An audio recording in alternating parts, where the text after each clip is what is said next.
to, before I get into the body of my lecture, read a poem for you. I normally don't read poems, but this was just so good. I got to read this one. You want to hear a poem at the African Poetry Theater? Here where culture is a weapon. All right? The poem is called, it's by Brother Taimbe, the poem is by Taimbe Jess. And the poem is, when niggas love revolution like they love the bulls. When niggas love revolution like they love the bulls, youth will wear red, black, and green patches over the emblems on their starter jackets.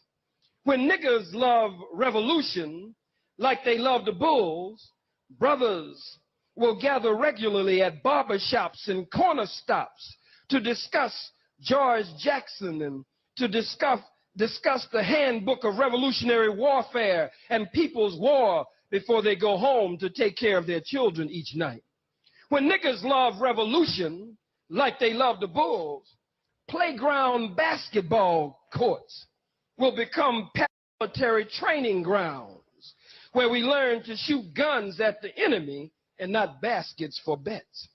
When niggas love revolution like they love the bulls, we will spend hours and hours watching our children grow into soldiers and not basketball players. When niggas love revolution like they love the bulls, we will know CIA stats, FBI stats, infant mortality stats, police brutality stats, political prisoners and prisoners of war, and literacy training techniques like we know Paxson's shoe size or Shaq's shoe size, or the way we know Rodman or Pippen's rebounds or Grant's salary and all the intimate details of Michael's last gambling spree. When niggas love revolution like they love the bulls, you will be able to ask any youth on the street, who is Sundiata Acoli? Who is Assata Shakur? Who is Sekou Odinga? Who is Ruchell McGee and Jonathan Jackson? You will be able to ask, who is Mutula Shakur? Who is Queen Mother Moore?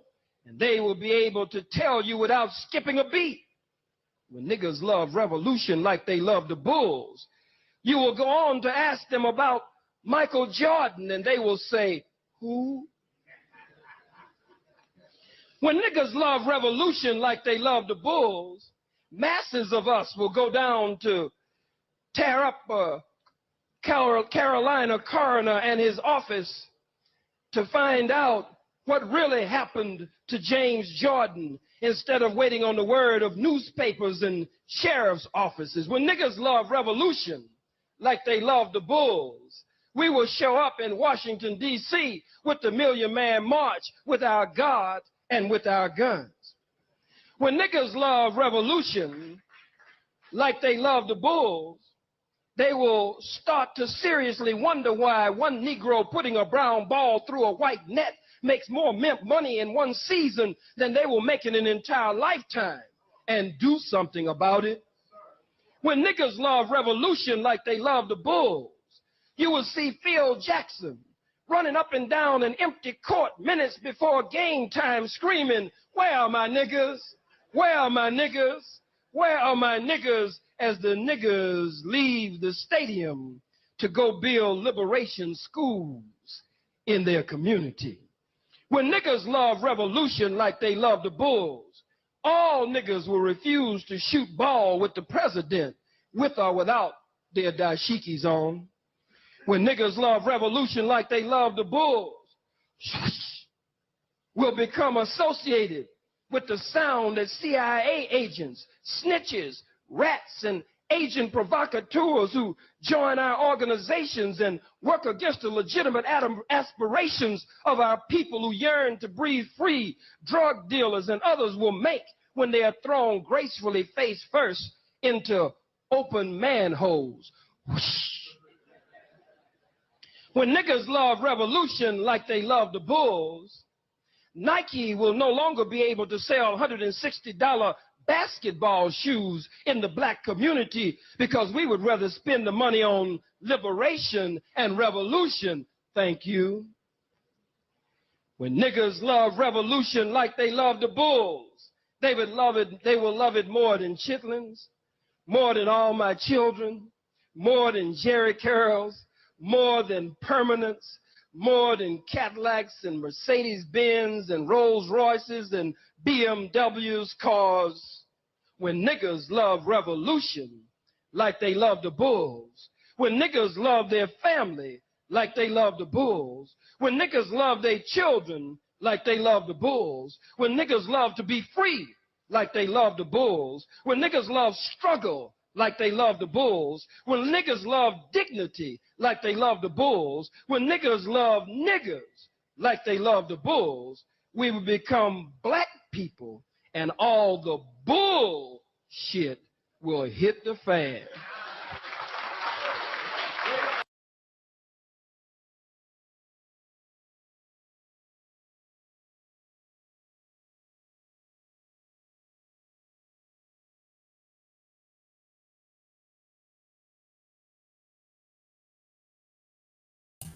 What is good, my people? We are live back again with another live broadcast on the forecast, And I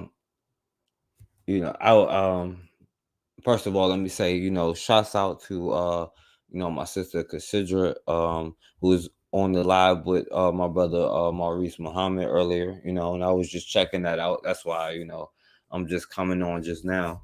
But shouts out to them, and I wanted to come on here and talk for a minute because it's kind of like the prelude to what we're going to talk about um coming up with me and Considera on Wednesday at 8:30.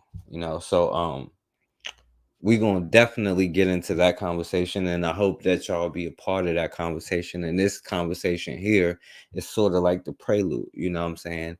And now that I feel like it is where it needs to be, now I'm gonna tell you this, you know what I'm saying? It'll probably I'm going to tell you I'm gonna start not biting my tongue on here anymore.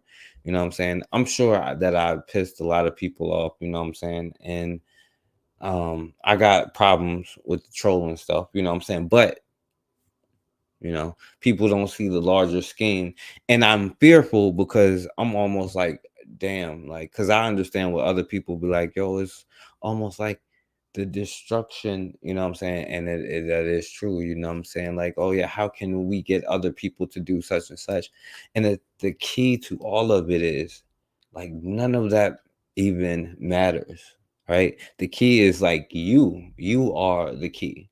You know what I'm saying? But the problem is, too many of us do want to be included in our own destruction. You know what I'm saying? And what me and Consider next time, we're gonna talk about, um, you know, uh, us depending on others to help us do something, as opposed to doing it ourselves. You know what I'm saying? But is really the truth is we want to be included in our own destruction. You know what I'm saying? So I'm gonna you know what I'm saying, get into it, you know what I'm saying? And if anybody does come in, you are welcome to come on here. But like I said, I'm probably not gonna be on here super late, but it is what it is. I want to come on here and show something to you, you know what I'm saying? And it's kind of good that it's this way, because let me tell you, y'all be a handful sometimes. Y'all be all over the place. And it's very, very spooked out a lot of us, and I'll bite my tongue a lot of times. And it's because I respect us and I think that we should be respected, and I get what the problem is, you know what I'm saying? But at the same time, I cannot let us be the ones that hold us back. And that's why I try to, and I encourage others to do me the same with the stuff that I have a problem in, because we all got that chip installed in us. You know what I'm saying? And we all contribute to our own destruction. You know what I'm saying? So, man, check this out, right? This, and I'm curious to what y'all have to say about this, if y'all have anything, if anybody has anything to say. But anyway, this is us commemorating, to start this off, right? Commemorating Bloody Sunday 1965. You know what I'm saying? A peaceful demonstration on our behalf, which turned into Bloody Sunday, right? Because that's what happens when you negotiate with terrorists. Oh, they gonna move. What you need to do is move. They not. Oh my God.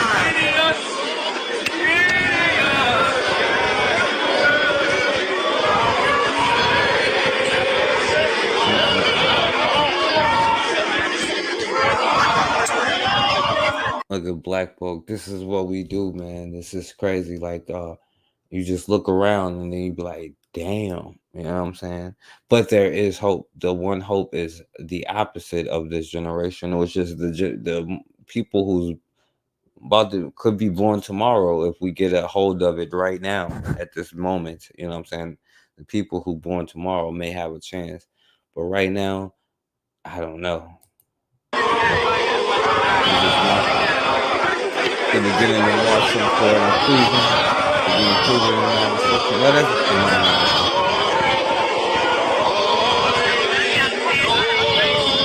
some Negro spiritual song.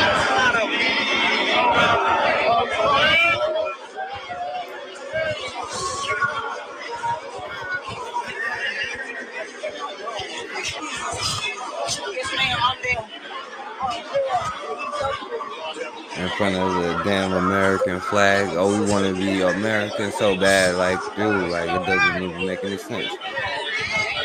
He wants to be included in our own destruction so bad, man. This brother with the cane trying to keep up. I respect him for doing it, for being out there to show courage. You know,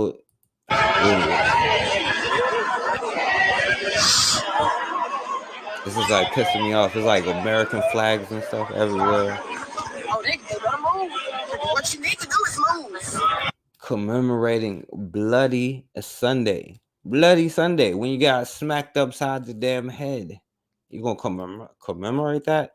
I'm commemorating, you know what I'm saying, the 1917 soldiers who, let's commemorate that day, or any damn. No disrespect to that, you know what I'm saying? I get it, because we got this, oh, I just want to be included, I just want to, you know, I just want yo, it's no wonder we at the bottom all the time, because like, how can you get around that? You know what I'm saying? Like, it doesn't make any sense. They not. Oh my God.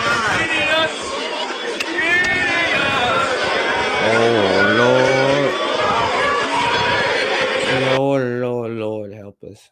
Oh, y'all, Negro spiritual.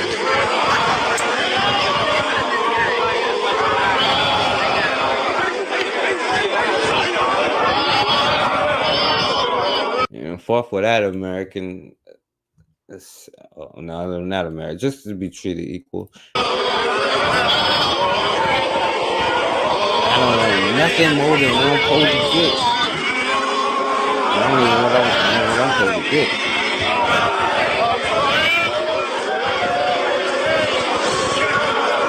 As long, Lord, if you just look at me in the right way, you know what I'm saying? Lord, if you just see me as your friend, Lord. What up, my brother Bukhari? You know, they you know, the older brothers, no disrespect to them, you know what I'm saying? But this is just going to the major point, and this is really what I guess like the preview for what we're gonna talk about. And you know, I'm gonna talk about a little bit what me and you was talking about earlier, you know what I'm saying? Even though I'm not really gonna get into it because I don't want to get at no attention on the world, whatever, but you know.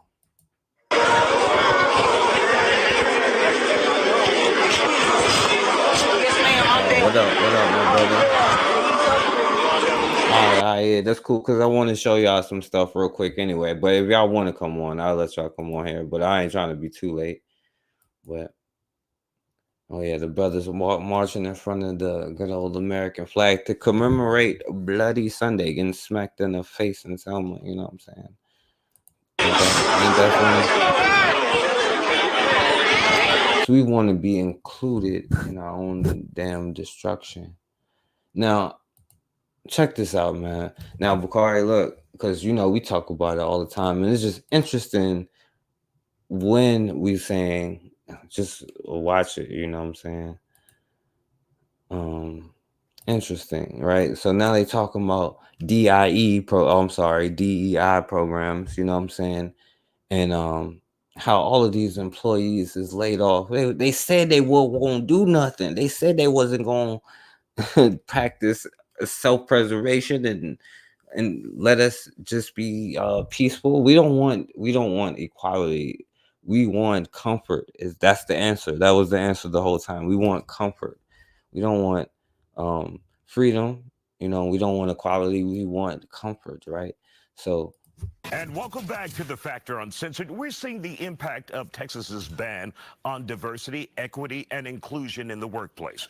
Dozens of University of Texas and Austin employees have been let go, fired, in compliance with the Mostly new law. The Negroes. Tuesday, the university president announced the school's... You know what? When they was talking about the sister at Harvard, they were right.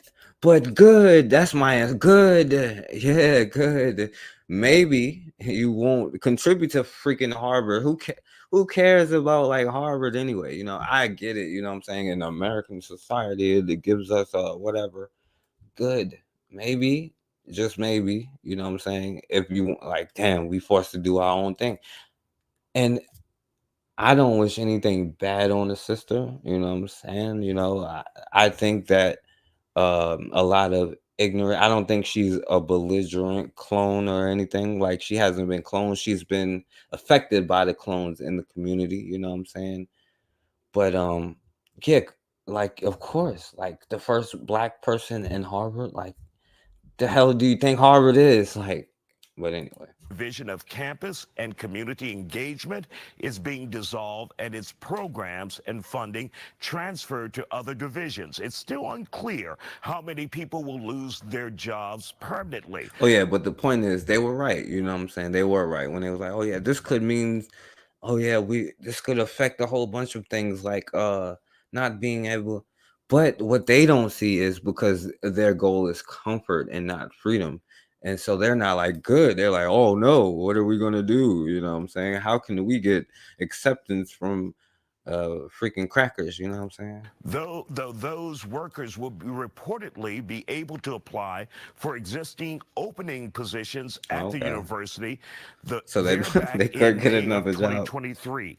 Representative Nicole Collier challenged Representative Joe Comper, who wrote SB 17 about promises no one would be fired. Take a look.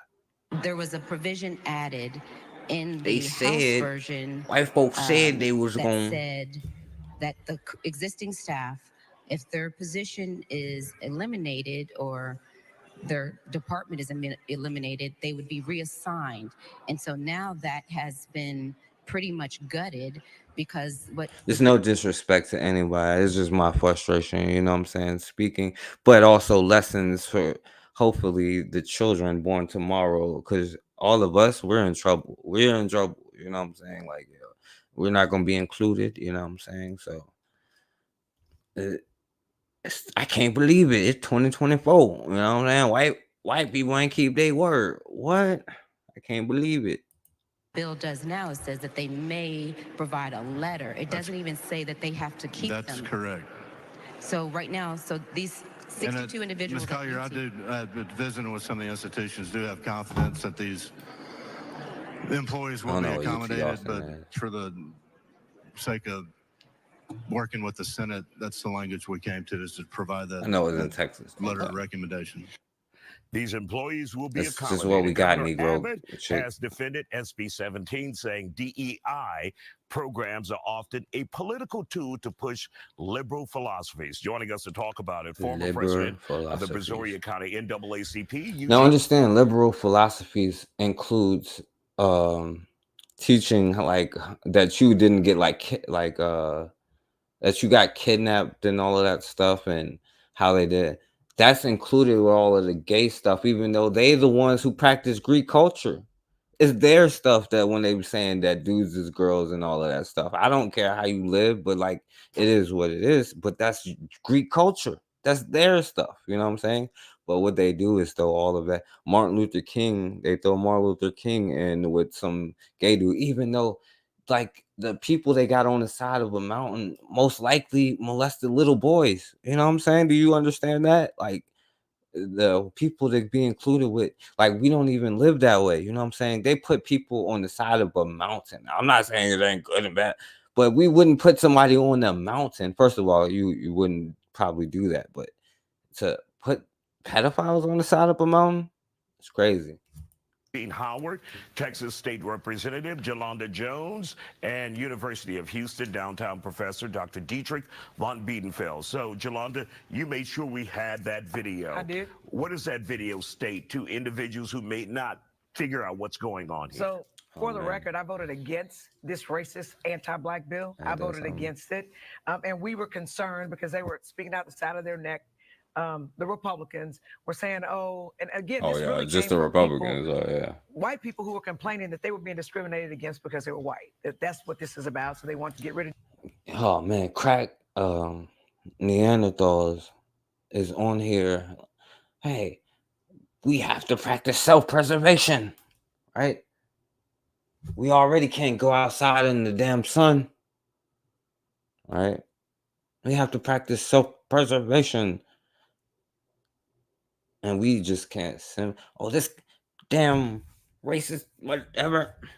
DEI. We were concerned about people that worked in these departments. They said they wouldn't be fired. Nicole Collier specifically asked the question about, are the people going to be fired? They said no. We're going to move them to other areas, and now they're doing. Now I don't know if Bakari left already. You know what I'm saying? But like I was about to say, you know, this is about you know, the colleges and stuff like that. You know what I'm saying? Listen to what she about to say. She's pissed off about this. You know, they don't want to include us, damn it.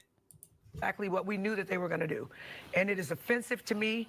It is anti-black. And I think that black parents shouldn't send their kids to any schools that don't have DEI.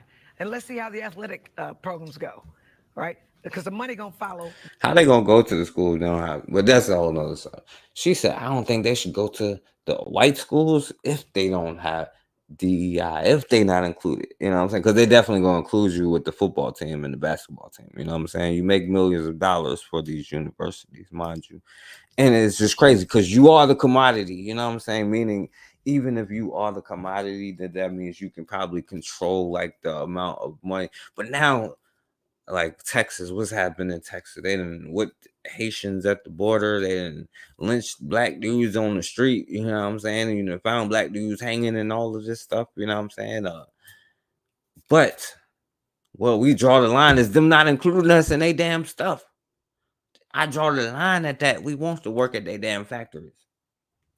Anyway, they're really good athletic programs, but I'm really irritated, and I think black parents should send their black kids to HBCUs. Dr. Von Biedenfeld from the University of Houston downtown, what did they decide today? What happened today for the viewer who may not be following? Crazy. I'll be like, yeah, what made black people finally wake up?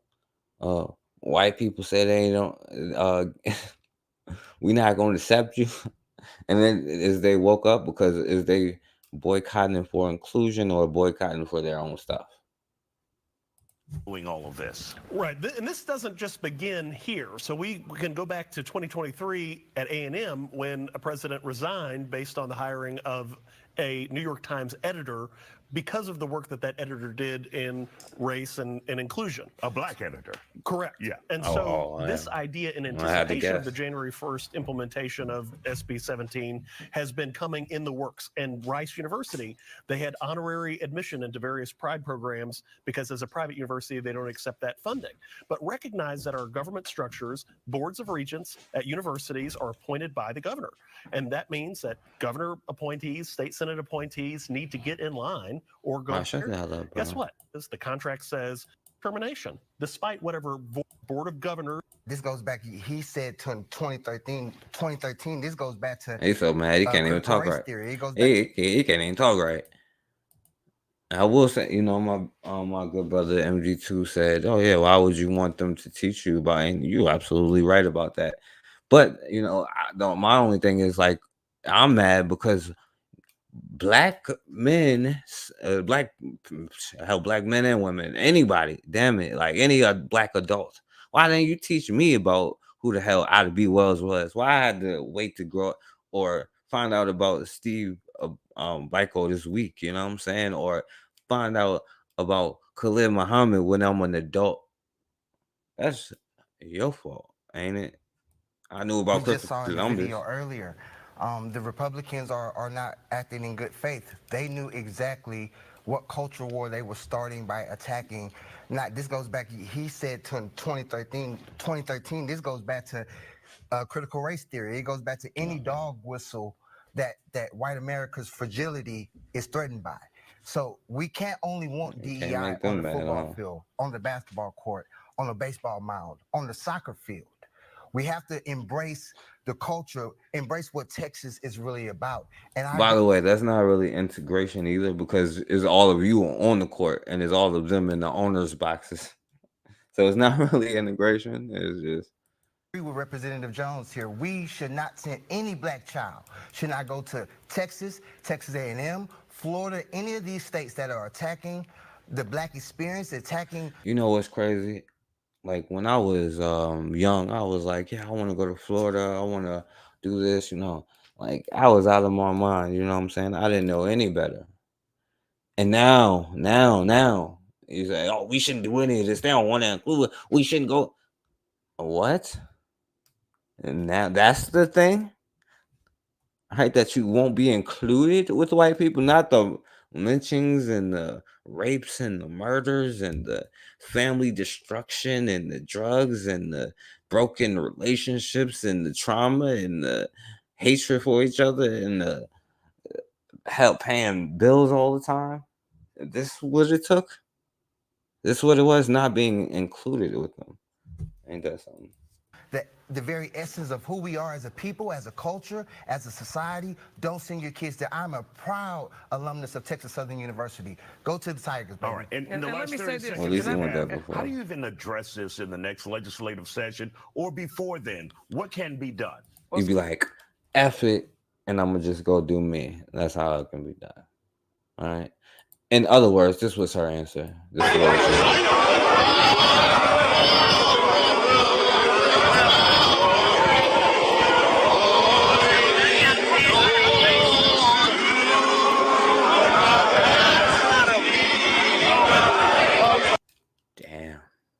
We late, bro.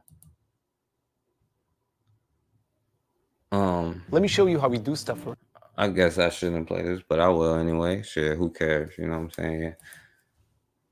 DEI enthusiasts in corporate America love to say diversity is our strength, but a new economic paper totally debunks the 4 major studies that DEI folks cite. McKinsey & Company's a major consulting firm that recruits the elite of the elites from the Ivy League. They're so behind those 4 studies that argued DEI hiring in the boardroom were good for the bottom line. They were the ones who put them out. But not so fast, say researchers Jeremiah Green and John Hand, according to a new review of McKinsey studies. There really isn't a statistically significant correlation between earnings and the racial and ethnic diversity of executives. Author of Next Gen Marxism, What It Is and How to Combat It. And by the way, they say all this Marxist stuff, but they want that. They're actually the Marx. Everything that they say is actually like a projection. Like they want the government to intervene, which is a Marxist thing, you know what I'm saying? Because the government is supposed to control every damn thing, you know what I'm saying? Which is pretty stupid, you know what I'm saying? I don't know how black people of all people would trust. Well, what can I say? We are arguing about being included, so never mind. But anyway. Senior fellow of the Heritage Foundation, Mike Gonzalez, joins us. Mike, we're short on time, but I'm glad we're able to get to you tonight. Content of their character, not color of their skin. See, this is what I'm talking about. They always go to Martin Luther King, you know what I'm saying? World where judging people by content of their character, not color of their skin, gets the best results? Yeah, I would say, and good to see you, Leland. I would say let's go back to MLK and not just content of character. Well, the problem is, though, they shot him in the face. That's the problem here. They didn't shot the man in the face. All right, so we can't. Like, I don't want to get. Yeah, we saw what that gets you. It gets you shot in the face. You know what I'm saying? When you talk about holding little white girls' hands, you get you. So I'm gonna talk about little black kids holding hands with each other and building their own thing. You know what I'm saying? But so that should be the number one characteristic: talent, excellence, virtue, grit, all the things that we all would benefit from if the people who sell us stuff and to whom we sell stuff practiced. Counting people by race is one of the worst things we could do, especially in a country as multi-ethnic as America. No office, no courtroom, no classroom should be expected to reflect the racial makeup of this of society. That is that is a wrong approach because it means you're counting by race. Oh man, Casidra, yo, what's going on, Casidra? Yo, you missed it, Casidra. All right. And by the way, that was a great live, and this was going to be like the preview to ours, right? Because we want to be loved so bad, right? Now they talking about here, DEI, whatever, you know what I'm saying, and how they are laying off the black employees, and I'm like, good, you know what I'm saying? Maybe they should get laid off from these white institutions and teach them a lesson or two, you know what I'm saying, right? And this was pretty much their answer to all of it. You know what I'm saying? They said this is what we should do. Go on a march to commemorate Bloody Sunday. All these old brothers saying marching down the street.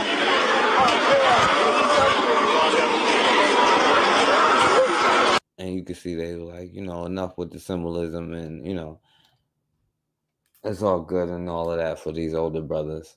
But here we talk, like, just listen to this nonsense. Like, see, and I can give you all this, even though I don't need to. You should just, it doesn't matter what they say. You feel me? It doesn't matter, right? But like, think about it. Will you want somebody like this on a damn jury and stuff like that for you? That means you should need, like, why would you even want to be in the same society as fools who think like this? Right? Do you understand that's what inclusion means? That fools like this is on the jury of you walking down the street and getting, you know what I'm saying? Oh, well, you ain't stopped. You deserved what happened to your ass. You know what I'm saying? You shouldn't have had some Skittles and tea or whatever. You know what I'm saying? All right. So we know the arguments, right? Studies show business that focus on DEI do better. It's not only the right thing to do, it's good for business. The Defense Department says that diversity is a necessity. Where is the line between saying we want to actually be diverse, which is a good thing, and we want to be representative of our country, versus saying we're going to justify discrimination against straight white men? And see, they contradict themselves all the time. It's just too easy, you know what I'm saying? Because they was like, yeah, we need to stop talking about race, talking about some damn MLK. And then like, oh, well, it's discrimination against straight white dudes. Like, we're not hiring only white dudes here. But on the other, if we had, like, you would think about it as like, since this diversity and inclusion, what has happened to like black teachers? How many black men teachers are there, and what the hell are they teaching? All right, what happened to the black movie theaters, or more importantly, the black hospitals? You know what I'm saying? Remember that? I don't remember it because it wasn't in my lifetime. So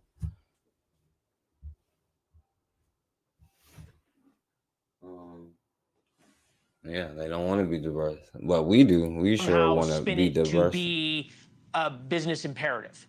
You can't, and to do that is illegal and unconstitutional. And what you need to do is have diversity of opinions. A boardroom should have people who bring in different points of view. All right. They go on and on saying some stupid nonsense, right? So we're going to go on, right? And I'm not going to play this one, but this one was just funny, right? Because they contradict themselves so quick. They're so stupid, they just contradict themselves, right? So they like against woke, right?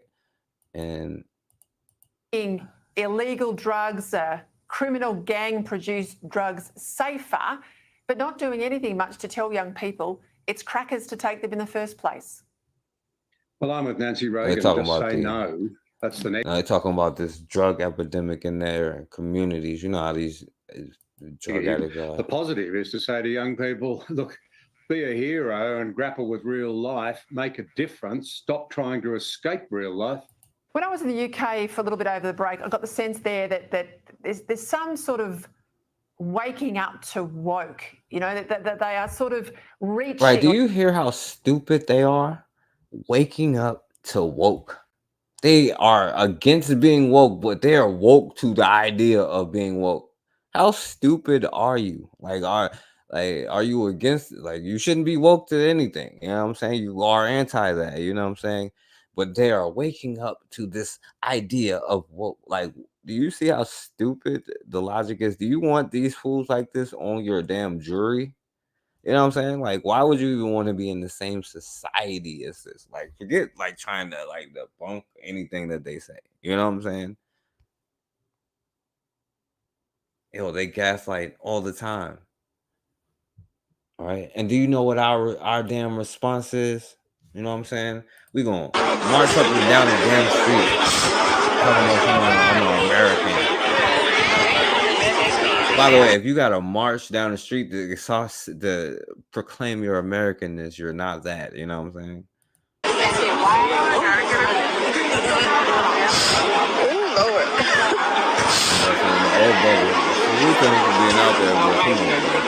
Now imagine we put this damn energy into what we were supposed to do, right? And what has this gotten us? Consider, check this out. And my brother Anthony, I don't know if Bakar is still there. Check this out. Tennis team uses black student as a damn target practice, right? Speaking of like the schools and stuff, you know.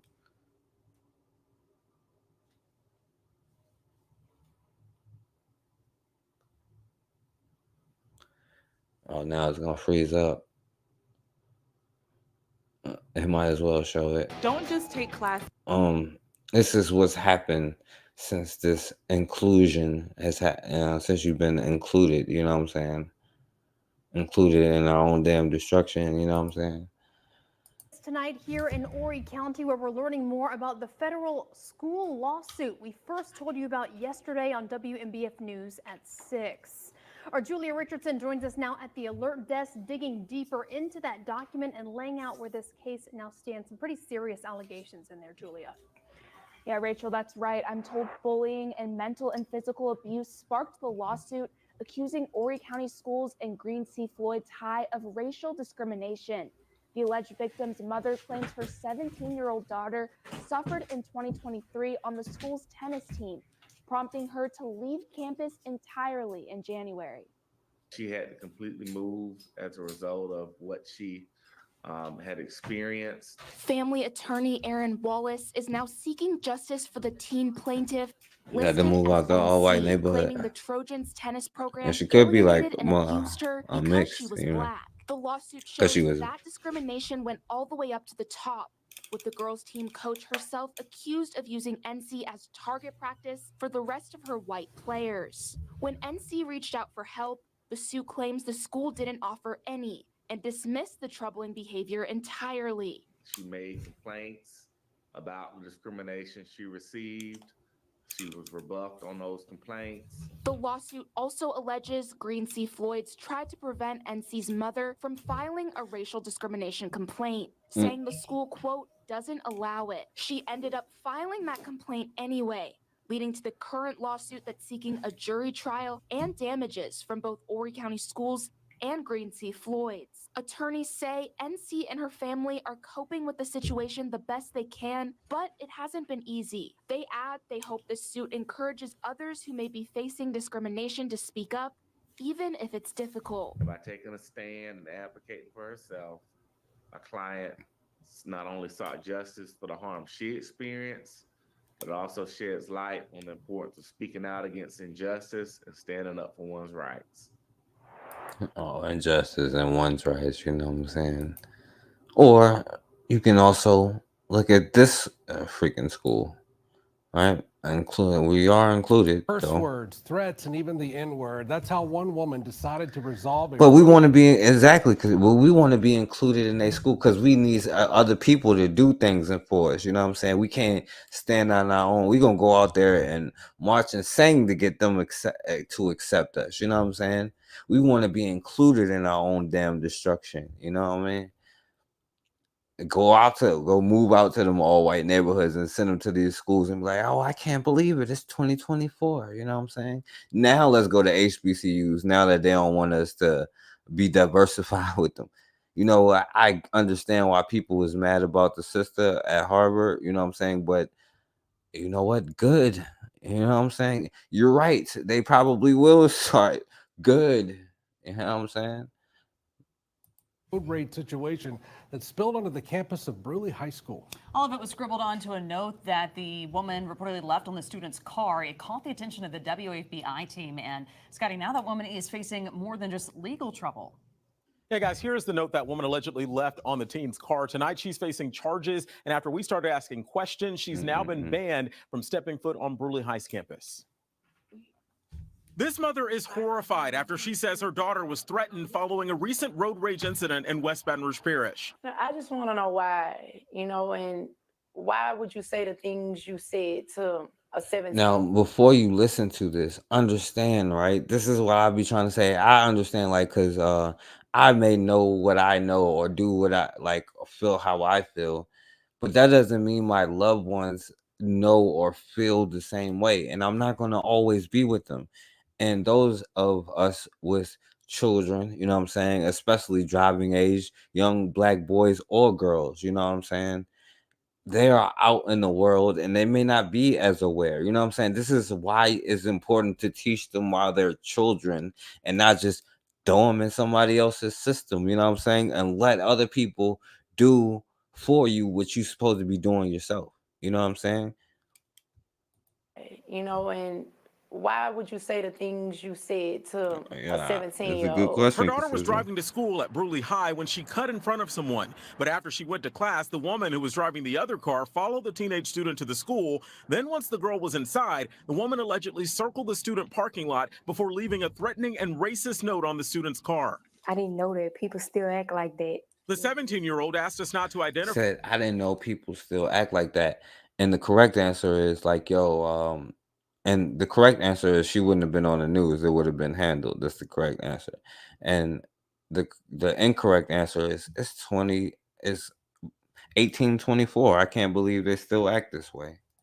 Her out of fear, but she says she had no idea. You can be mad at me, but like y'all better be mad at this. The note and reported it to the front office. Feel me? I was shocked because I was in the classroom when it happened, so I didn't know what was going on. And everybody was just texting my phone. Somebody left something on your car. Here's a picture of the note that says, "Attention, bitch.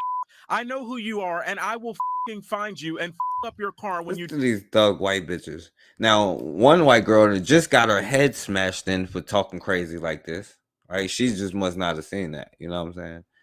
Look at this threatening a 15-year-old, right?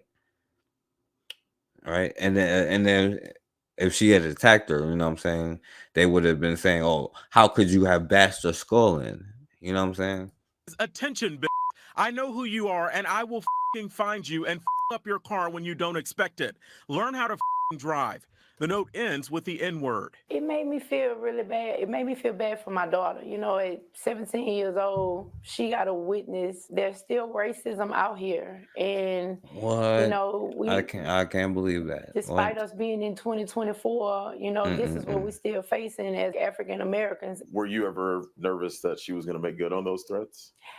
Yes, I was very nervous. My daughter was nervous. Monday, she didn't even want to go to school. She thought that the lady. What you mean was? Last I checked, like the body count is at, we lost count 400 years ago. We lost count. We was like, it was 400 years. No, we lost count probably 400 years ago of how many of us have met the same men and still don't damn learn. Talking about something you want to be included. You want to go to school? See, you want them on your jury? Right, if they press charges on this white, you want them to be in that jury? How can you be even in the same society then? right? Let alone let them take taxes to have this whole sham go on. You know what I'm saying? Was gonna follow her to school. The way the world is now, you have to take precaution to everything. You know, don't take nothing Crazy, as. and we're not mad about Oh, that. they're Like, not it's gonna do crazy. nothing because people do anything now. Jasmine Mills Oh, tells now me they she do is anything. disgusted that a grown woman would take. Oh, they do anything now, right? They wasn't doing anything when they was like, you know, raping our grandmothers and stuff like that, you know. And yo, when she doesn't, and the problem is she doesn't understand when she means anything. Like, there's a story of them letting wild dogs out on black people inside of a church on a Sunday morning, right? Type of level of insanity, like of psychopathy, right? Stuff like that. You know what I'm saying? It's just like weird stuff that makes you like, or like even what they did to that little girl with the medals, like they just skipped over her, like, you know what I'm saying? It's just those kind of things, right? We know about all of the crazy stuff, right? But it's just stuff like that. But even them bombing a church and killing 4 little girls, and them killing little girls and having no problem with it. And then we like, how can they do this to my child? This is mild for them. This is why they're saying it's discrimination against us. Right? This is like why they like, oh, DEI and CRT is anti-white, and this because they don't have the ability to slaughter your little girls, bro. And we like, oh, we want to be included. All right. And they do have the ability to slaughter your little girls, because what are you gonna do about it? You feel me? Take things this far, especially targeting an underage girl. It makes me very angry. Oh, all right, my brother. Yeah, I was about to get to the college thing, my brother. Listen to that part. Come back and listen to it tomorrow, brother. On the highway to track down 40-year-old Sarah Averett in West Baton Rouge Parish. They charged her with criminal mischief, but this mother says that is not enough. I feel like that charge has nothing to do with what she done and her threatening my child. And you came on the school premises to threaten my child, and you circled around the parking lot to look for my child. By the way, it's not even that late, yo. So what if you would Give it have like 15 minutes. got into contact with my daughter? What you would have done her? So I feel like more should be done about it. We tried to reach Averett, but a woman who answered the phone hung up on us. Her attorney later sent us a statement saying Averett is profoundly Yo, give it sorry like to 10 the person minutes, she offended Bakari. The next one, Bakari. Just listen to 10 more minutes. Averett also tried to take the note off the girl's car, but was too late. He also adds she tried multiple times to meet with the victim and her family to apologize in person, but was unsuccessful. According to the attorney, Averett takes responsibility for her mistake and accepts the consequences, adding that she prays for forgiveness and will become a better Oh, yeah. She prays for forgiveness. person. This mother says someone did try to reach out to her on behalf of the woman, but she says a simple apology does not make the threats against her daughter or the fear that she's been dealing with. Did you hear that? He said she tried to apologize. She was like, But she says a simple apology does add not that. make the threats against her daughter or the fear that she's been dealing with go away. That was wrote with passion, and to threaten her, that shouldn't have went that far. Wow. She was like, I don't forgive you, B. Well, anyway. Now, I know Bakari probably going, but this is the part that, you know what I'm saying? I know he probably wanted to see. Now, I know all of you had, and I don't watch any of it, to be honest with you, because it's still all of the same thing to me. You know what I'm saying?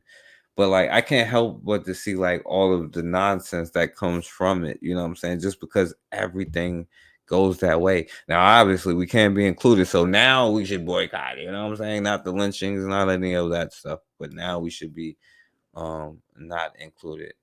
But and by the way, you know, so you know, now I will say this, you know, with Dawn Staley, I seen her play when I was like a little kid, so I always had a bias until I became aware, and she definitely said some wild stuff lately, you know what I'm saying, which I'm like, what the hell? But that's another thing about it, right? Because when you go to their programs, you also like almost like low-key accept their insanity because you're so worried about getting fired or not getting this or not getting that you low-key just accept Greek culture. You know what I'm saying? You know, you practice Greek culture, you know. But anyway. Fun. outside of Columbia, South Carolina, really cares about Dawn Staley. There are people that in the media that fake like, oh, she's their queen and she's the great. But ain't nobody tuning in for Dawn Staley and that rough, physical, uncoached style of basketball that South Carolina plays. By the way, it was like undefeated and stuff like that. But this is her addressing some racist stuff, you know what I'm saying? Because what do you know, right? You know, that all of these young athletes that make these colleges, all of this money that they could be making their own freaking colleges, right? That now all of a sudden that they're not being included except on the damn football team and the basketball team, right? I'm not even saying don't even use your talents. I'm saying use your talents to better your freaking self and not just be a worker. You know what I'm saying? Because if they can pay you X, Y, and Z, that means they're making that much money off of your when they shouldn't be, you know what I'm saying? Because speaking of diversity, you know what I'm saying, most of the players or the good teams are black, mostly players, right? But most of the owners and the people who make the money are not diverse. We're not bar fighters. We're not thugs. We're not monkeys. Oh wow, We're not street fighters. This team exemplifies how you need to approach basketball on the court and off the court. And I do think that that's sometimes brought into the game, and it hurts. Okay. And I do think I was about to say something very wrong, but I say it anyway, you know what I'm saying? Now it looks like because you could tell that she has like some mix in her. Maybe it's that other side talking and not the African side. So we're gonna not claim that side of her was saying whatever. But the point is, you know, they was hating on her and all of that nonsense, right? And you know, it's crazy, right? And by the way, you know, it's crazy that when the Utah team, because I was just speaking of women's sports in the colleges and stuff, the Utah team accusing Idaho of being racist. You know, it's bad when Utah accuse you of being racist, but all of these young girls on these white teams in these white ass states like Iowa, Idaho, Utah, like what the hell? And y'all the only ones on campus, you know what I'm saying, is the black players, you know what I'm saying, and probably a couple of others. But all of that money that you're making these institutions, you would be making your own, because it's not the institutions that make it. You know what I'm saying? The schools would be nothing as far as like that goes without the black players. You know what I'm saying? What do you think that people was paying to see when it came to like the black leagues? You know what I'm saying? You think they wasn't spending the money with the Negro leagues? Right? You don't think that the HBCUs and all of that would get the money and the funding that all of these white schools get if all of the talent, you know what I'm saying, went there? Which one are you gonna watch? The all white league or the black league? You know what I'm saying? Get out of here. But we go to these places where even Utah accuses another school of being racist. How Utah accuse you being racist? Oh, my bad. And I, you know, it's no, because these young ladies, you know, I didn't know any better at their age when you go into colleges. Like I said, when I was young, I was like, yeah, I want to go to Florida. I want to go to Florida college. I would have been crazy as hell, you know what I'm saying? Also in North Idaho, allegations are surfacing that the Utah women's basketball team faced racial abuse while staying in Coeur d'Alene for the NCAA tournament, forcing them to actually move hotels. According to the Kootenai County Task Force on Human Relations, the team was walking to dinner Thursday night in Coeur d'Alene when a truck with a Confederate flag began shouting racial slurs at the team. When they were walking back to the hotel, that same truck, along with others, began yelling more slurs at them, including the N-word. Utah's head. Somebody in Iowa said the N-word. in 2024. Can y'all believe it? Including the N-word. Utah's head coach spoke out about the incident after the team's game last night, saying their See, team. this is the part you don't talk about. It's like your children's safety. Like, if I'd be like, oh yeah, we need to sacrifice our children to ensure our safety and our betterment for the next generation, you'd be like, oh yeah, you're talking crazy. But when you say you need to sacrifice your children for integration, that's exactly what you're freaking doing.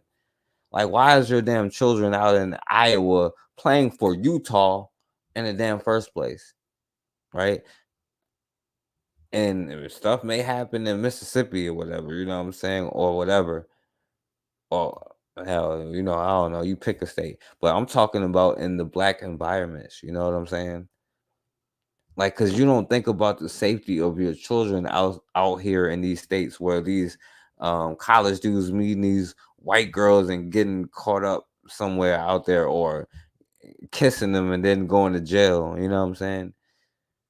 Or just stuff like this, you know what I'm saying? Where Utah is accusing Idaho of racism. Ain't that something?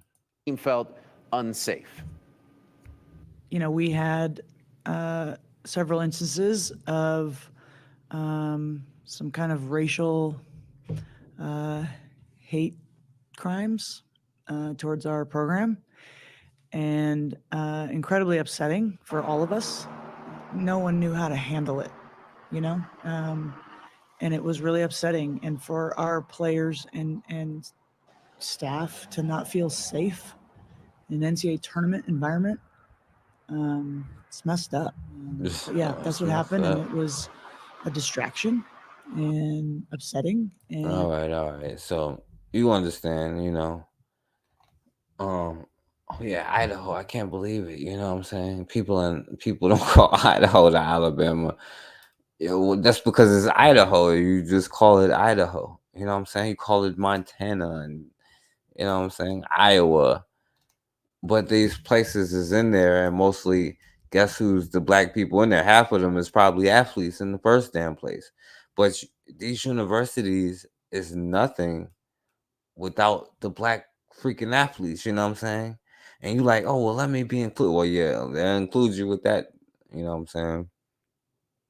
But let me say this right now.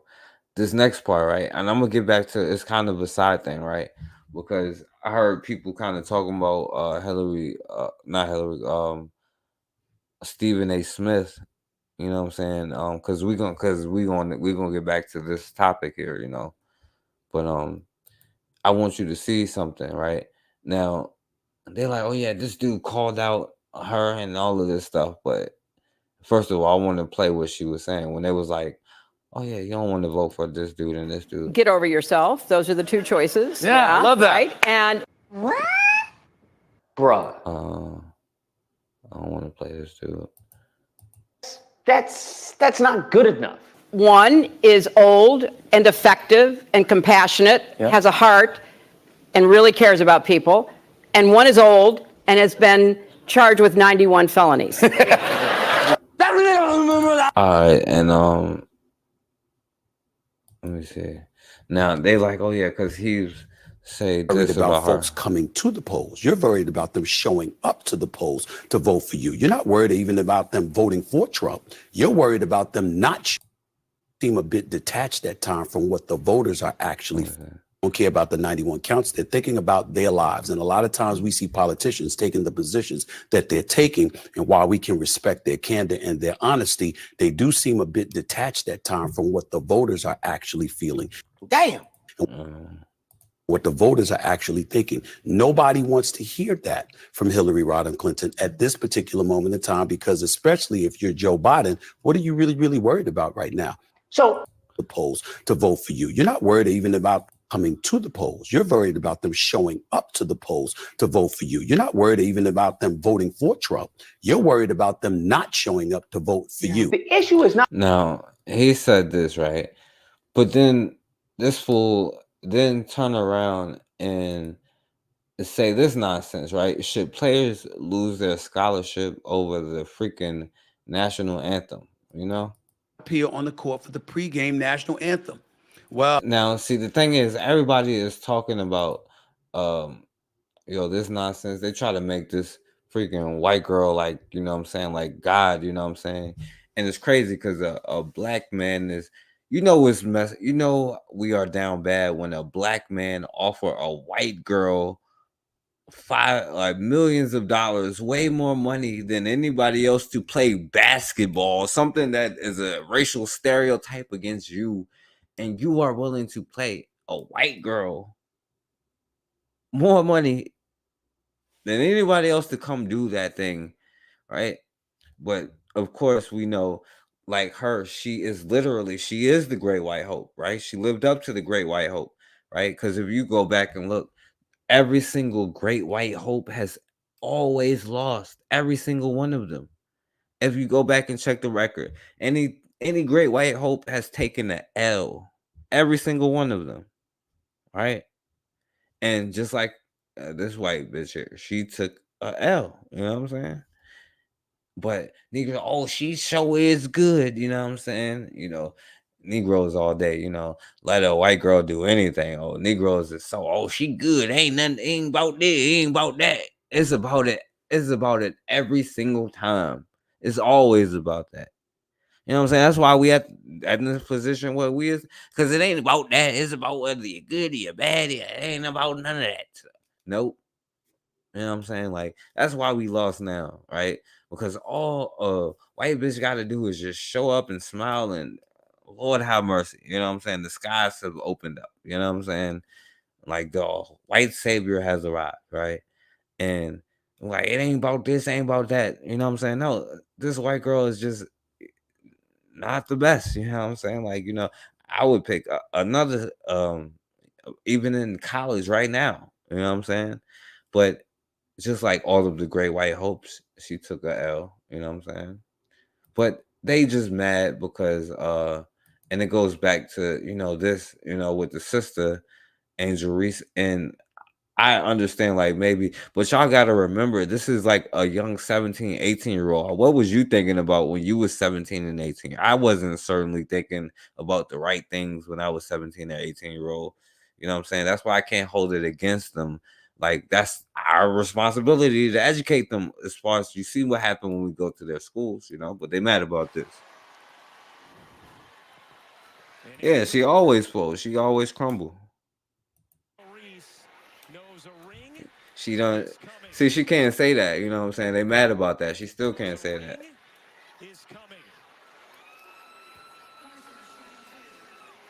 She fold every single time, right? But she's not good. I mean, she's just not a champion. You know what I'm saying? Like, she's like what the Great White Hope is. The Great White Hope has lost every time. The Great White Hope is like 500. If you go look at it. Anybody they've ever called the Great White Hope has lost. Even to Donald Trump. What happened with he lost the last election. Like, he lost. You know what I'm saying? Like, it is what it is. Every Great White Hope has lost. You know what I'm saying? But I wouldn't call him that because, it is what it is. But needless to say, that was going to get a few folks up in a tizzy, definitely including Louisiana Governor Jeff Landry. And by the way, there's a sister, they was mad at the sister Cheryl Swoops, who always talk about like, oh yeah, black people. And, don't get me wrong. She's like, oh yeah, I'm not racist kind of black person. You know what I'm saying? But she always like, yo, black people this, black people that, you know what I'm saying? We need to, you know what I'm saying? She's on the black, I would say at least black first, you know what I'm saying? Like, she always talking about issues with black people, you know what I'm saying? And they was mad at her because they wouldn't say, oh, she's the best ever, you know what I'm saying? But she don't got no ring, you know what I'm saying? And there's Negroes out there like, oh, it ain't about none of that, it's about this. Like, and we wonder why we last in everything, you know what I'm saying? Because we would pay a damn white girl to come save the Negro Leagues, you know what I'm saying? This is what happened to the Negro Leagues. We probably paid a white girl to come in. Who took notice and sent the tweet on X that raised a few eyebrows. Let's look at this tweet here. It is time that all college boards, including Regent, put a policy in place that student athletes be present for the national anthem or risk this athletic scholarship. This is a matter of respect that all collegiate coaches should instill. Now, this goes back because they still mad about that Black National Anthem thing because I think it was something. They might have played it. I'm not sure. I ain't watch it. You know what I'm saying? But they still mad about this national anthem thing, or they didn't stand for it or something. Now, as far as I'm concerned, yeah, stand up for the damn Jill Scott national anthem or get smacked in the face. You know what I'm saying? If we knew what time it was, but see, they're saying that. Now, listen, this white boy is saying that they need to take away these athletes' scholarships if they don't stand for the national anthem. If that's what they want to do, fine. And I say, don't stand for it. And then go to the black school and get that scholarship and get the money. Because you know what'll happen? It follows you. You are you aren't the product, but you are the draw. You know what I'm saying? It's your skills. You know what I'm saying? Nobody wants to see a white league. Nobody. That's why all of the winners, you know what I'm saying, have been black people and not the gray white. The gray white help loses, you know what I'm saying? Understand that, right? Because they try to call the South Carolina sisters thugs and all of that, and you know. I know that y'all would love for me to summarily dismiss what he's saying. Because after all, when we see what happened to Colin Kaepernick and how he has been blackballed, and we all know he has been blackballed, it's a bit problematic. True. And when you see that he's a Republican and you know what conservative and Republican politicians' positions are. But you know, black people, we got to do, white folk gonna get mad if we don't do this. You know how black people is. White folk gonna get mad if we don't do it now. And this is what he about to tell you. When it comes to such matters, because all of a sudden they're cloaked in patriotism and they're more patriotic than anybody else on the planet, of course. Okay, right. He's feeding into that frenzy, capitulating to his constituents, no doubt to curry favor and ultimately votes. This is what they do. See, I wish they were the most patriot, but they'll sell out America in a heartbeat. You know what I'm saying? The problem, how in the hell we the most damn patriotic? You know what I'm saying? We the freaking most. We want to be included in our own freaking destruction. We ain't gonna boycott if we get lynched, raped, shot, murdered, our children destroyed, or none of that. But the minute that a white person say, "Oh, you're not included," now, we should boycott until they include us. You know what I'm saying? Not boycott to build your own, but boycott until they include us in their nonsense. And then you have this stuff. I'm talking about folks on both sides of the aisle. This is what they do. And when it comes to this particular issue, I have no idea. I have no doubt, rather, that Governor Landry is doing the same thing. But it doesn't mean he's completely off kilter with his suggestion. He wants the LSU Board of Regents to create a policy mandating student athletes be present for the pregame national anthem or risk losing their scholarship. Back in, from my understanding, you were always required to be there. And if you remember, the reason why we were we owe them a whole lot. So gung-ho in supporting Colin Kaepernick is because the NFL had no hard and finite policy demanding that he be present and that he stand for the national anthem. So him taking a knee, he was in violation of no policy. The NBA strongly suggested it, but didn't demand it, but people locked arms and what have you. Why did they do all of that? Because you do have tens of millions of Americans who are very patriotic when it comes to such issues. Who do you think he's talking about? The fools who hate you anyway. The ones you want to be included with. You want these fools on your damn jury? Huh? You want them pulling you over? You want them following you in the freaking grocery store? You want them teaching your children? But Lord have mercy if we make them mad, right? If we don't stand for the anthem, they's gonna get mad, right?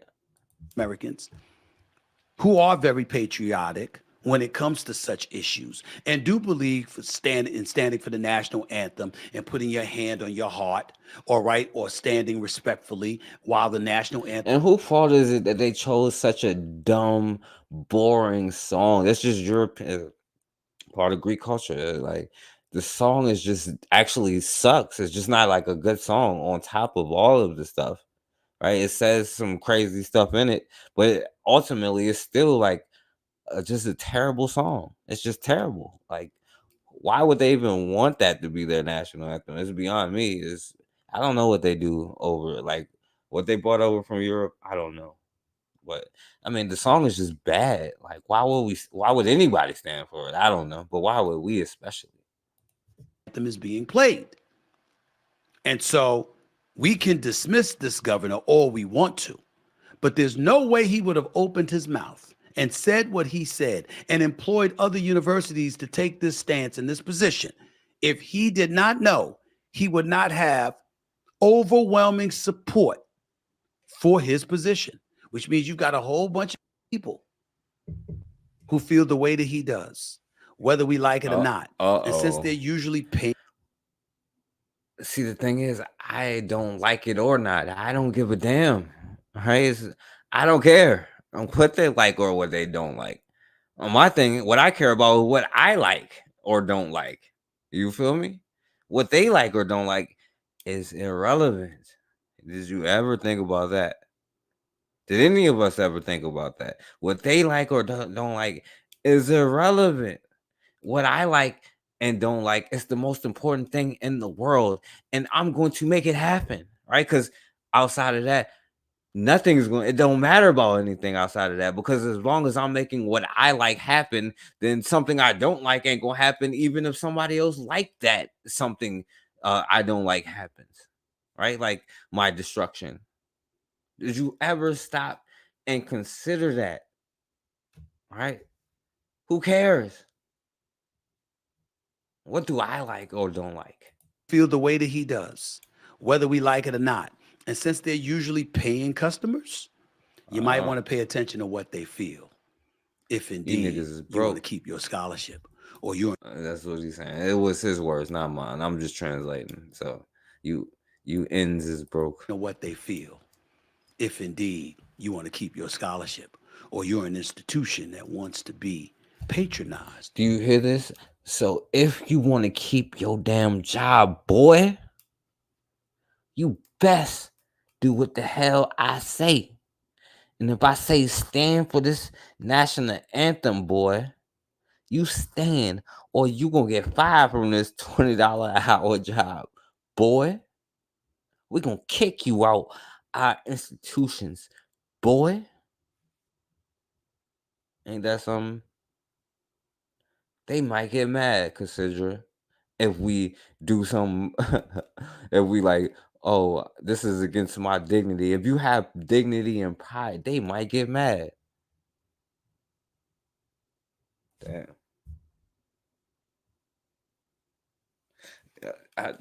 They might kick us out their schools, Cassandra, if we don't do what they say. God forbid we got to be around each other, you know what I'm saying, and go to our own schools. Right. The only time we talk about boycotting their schools, any other time, they just gonna kick us out if we say something now. If we say something about this lynching, they gonna kick us out. But if they be like, oh, we against diversity and inclusion, oh hell no, this is enough. I'm standing up to that. I must be included in your institutions. Now we gonna boycott if we can't be included, right? If we can't ride your buses comfortably, then we're going to boycott it until we can. Not to make our own bus, right? Not to make our own bus, but until we can ride your bus comfortably. We're going to boycott it, right? Because they might take those damn scholarships away from you now. Oh, Lord, right? And then I got to go to a Negro institution. What's going on, Blanca? By that audience. For her part, Mulkey insisted, quote, nothing was intentional and the team was going through their normal routine. That's a weak ass excuse on her part, personally. What do you mean they were going through their routine? You've been around long enough. She's been coaching. All right. College. And speaking of other stuff, and Blanca, it'll make more sense if you go back and check the beginning after this, but because the next part I'm gonna kind of go through quick because I'm about to get off of here in a few. But this is just trying to, and just to give you this, what our answer to this is to march. You know what I'm saying? To march and sing, damn it. White folk, please include me. That's the answer to all of this, And speaking of that,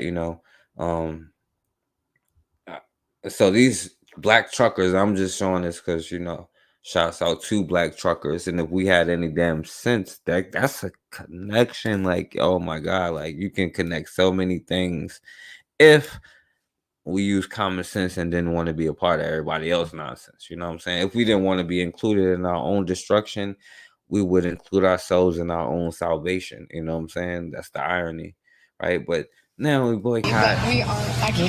By the way, we get to eat at Denny's now, y'all. So it's all good. I have no idea. I'm not in the situation, but she just said to make. Now they didn't get served. You know what? I'm not serving you people.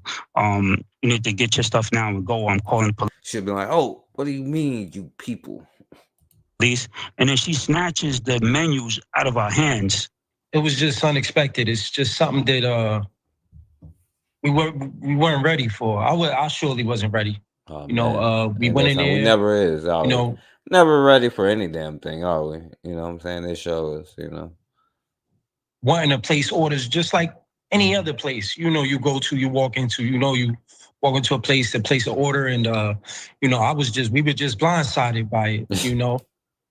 We was blindsided. So they was like, pretty much, they was like, oh yeah, we don't serve N-word pies down here. We don't got no N-word pies, no nigga pies, And they was like, what? How much to turn that pie into an N-word pie? They said, we don't serve N-word pies down here. And they was like, I can't believe it. It's, 3024, it's 1824. I can't believe that this is still happening. And what I never understood is though, like when we did that, like why would we even trust them when they're damn nasty food? Now we look at our communities, right? And you go to even the grocery stores in our community was the best thing to go, especially if you go out of your community for it. But like if you go in there, it's like really like bad fruit, bad like any of these stuff, and most of the stuff that you get is like not good for you, right? And even when you go to like then you have like the McDonald's and all of that stuff, not saying like whatever, but we all know that it's just not good for you. It is what it is, right? And then on top of that, why would you even trust people even making your food like that? Like they can spit in your food, you know what I'm saying? Anybody can. But we know that there is a history of Neanderthal behavior of what they do with different things. And why would you trust a Neanderthal, right? Who, not even being malicious, may not take a bath, you know what I'm saying? Or wash their hands or something, you know what I'm saying? That's just how the Dark Plague started, by accident. That's just a part of that, you know what I'm saying? And I'm not saying that whatever. Well, I am saying that, Black people are far more likely to wash their hands at the very least, you know what I'm saying? Or do some disgusting stuff, It's very less likely, you know what I'm saying? But that's what I never understood. We sit there and march and stand outside that restaurant. Please let me in so you can cook my food. When they had to kidnap you to even cook for them, they couldn't take care of their own babies or none of that. I never understood it, But anyway, and I showed this before, right? The sister who was dragged off the bus, and they was like, oh yeah, they called her Rosa Parks or something like that, of course. But this was like what they were saying. Mayoral the same night as he tried to hide. What a coward.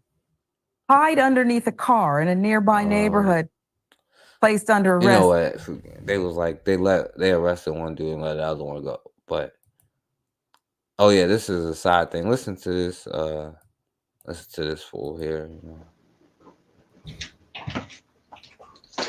I'm so sorry. I'm not OJ. A funny thing in the world that maybe you should be OJ. You know what I'm saying? Like, by the way, the glove didn't even fit in the first place. You know what I'm saying? That's hilarious. Oh, I'm not OJ. Ha ha ha. Listen to this fool. You know what I'm saying? And I know probably a lot of people won't get it because we so like freak messed up in the head, but like to joke like, oh yeah, don't worry, he's like, don't worry, I'm a good Negro, pretty much, like in other words. And she said, ha ha ha ha, don't worry, I'm not OJ. Maybe you should be, fool. Anyway, let me do this so I can get out of here. Right now, that's kind of a side thing, but I want to play this one. As far as diversity and inclusion around the globe. Hold on. So this is about diversity. And talk about why we care about what's happening in Africa right now. I mean, what if you tell the American taxpayer why are we there? Why are we spending the money we're spending there? Thanks for the question, Senator. For access and influence, I say that a number of countries are at the tipping point of actually being captured by the Russian Federation, as they are spreading some of their false narratives. Now, he said capture, and it's fairly accurate. Now, mind you, that this Negro is speaking as an American, right? So, in other words, as a clone, a shell of himself, or some would say an Oreo, if it was like 1980 or something. He's speaking as an Oreo, as an American, and saying captured because the key is still a scramble for the resources of Africa, and the scramble is involving different types of Europeans who always fight each other. This European culture, that's just, if you go back, it's just war after war. And don't throw the baby out with the bathwater, because that's just what they do. It's European culture. But then you have the Asian. It's pretty much everybody but black people. You know what I'm saying? So capture is capture, but at the same time, he's speaking from not a black lens. Across Libya. He's speaking from not a black lens, but from an Americanized Negro lens. Yeah, that white girl was in all kind of thug stuff. She was a thug, you know what I'm saying? The glove certainly did not fit, you know what I'm saying? Yeah. They at risk of being it's white on white crime, you know what I'm saying? Don't get me wrong, but it's still you as a Negro, until you don't have to though. That's the thing, you don't have to. But you as a black person be like, oh, I'm gonna speak Russian. Oh, I'm comfortable speaking English, but I don't want to speak no Russian. Instead of saying, oh, well, I want to speak whatever language the hell I make. I can make up a new language and we speak that. You know what I'm saying? We have that much ability where we can make up our own new language. Since everything has happened to us, we understand what happened, and we like, yo, we're never going to let this happen again, and understand how the world works. We can just get it just like that if we ever stop trying to be included in our destruction and want to work together for our salvation, let's just say. You know what I'm saying? Because we the only ones that's going to ever free ourselves. You know what I'm saying? At the end of the day, At the tipping point of actually being captured by...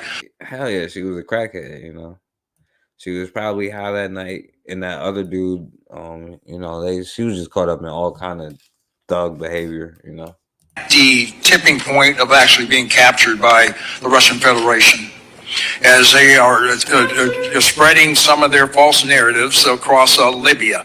And from a strategic answer piece, access influence across the whole Maghreb, that is NATO's southern flank.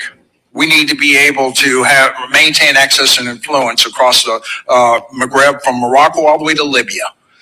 The PRC and Russia are also remaining exploitative where possible and coercive when necessary.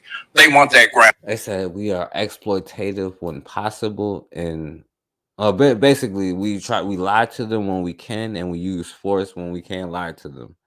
You feel me? Or tell them what they want to hear, because all Negroes want to hear is, oh, we accept you, Negro, and we'll give you everything. You know what I'm saying? We have, obviously we have, because we just want to be included in our destruction. You know what I'm saying? That's all we really want.